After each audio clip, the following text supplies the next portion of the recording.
Machero, Calak Machero, where are you? Sa ilalim din ng There's another building. Come and join us. Dalawin natin ang ating former president.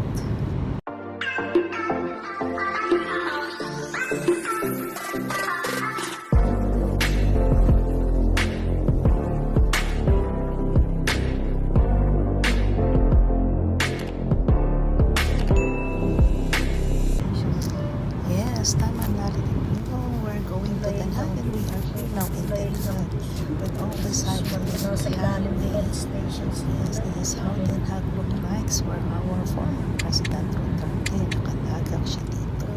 Ayan, so this is Den Haag and we're going. A few moments later. So here is the place actually where our President Duterte is.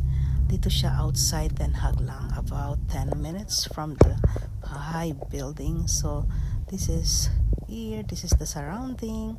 So nakita nyo, so quiet and peaceful. So nothing to worry naman. O diba, ang ganda-ganda ng kapaligiran dito sa malapit sa Scheveningen. So dito sa detention. So there's this detention center. So we will have a look and check for you guys how is the situation and how is the kapaligiran looks like. So ayan, so nothing to worry.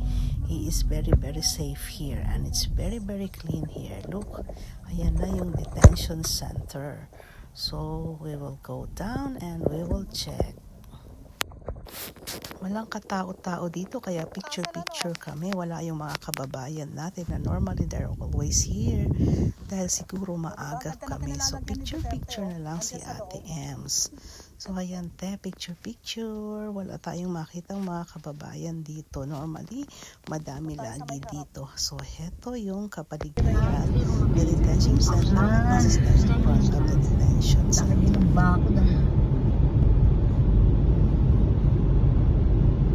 Yan ang kanilang tulungan. Okay. Diyan sila nagpapapicture. Ha? Yes, dyan sila nagpapapicture but wala naman tao kaya uwi na kami. One eternity later. At bago kami tuluyang umuwi, ayan, stop over muna kami ni Ate Ems, pizza. At wala kaming nakita doon sa labas ni Duterte. Walang mga nagpiknik wala tuloy nagpakain sa amin. Kaya kain na lang kami dito.